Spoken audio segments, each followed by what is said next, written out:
সকালে রেডি হয়ে নিয়েছি, যাব বাপের বাড়ি। আজকে আমার বাপের বাড়িতে পান্তা ভাত আছে, তাই মায়ের সাথে একটু হাতে হাতে হেল্প করে দেবো। তার আগে এই বাড়ির সমস্ত কাজকর্ম করে নিয়েছি, লুচি চা খেয়ে চলে যাব।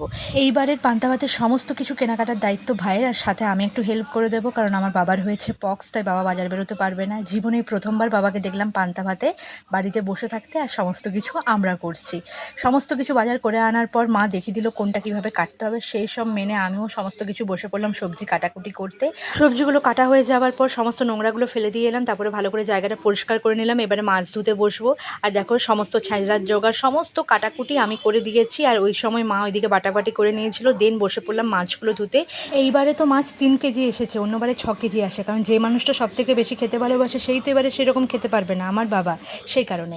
তারপরে শাকগুলো ধুতে বসে পড়লাম। কিছু শাক বড় পিসমুনির বাড়ি থেকে এসেছে, কিছু শাক মাসিমুনির বাড়ি থেকে এসেছে। দেন মায়ের অল্প একটুকু হেল্প করে চলে এলাম আবার এই বাড়ি। এখন স্নান করে নেবো। দেখা হচ্ছে নেক্সট পার্টে, বাই।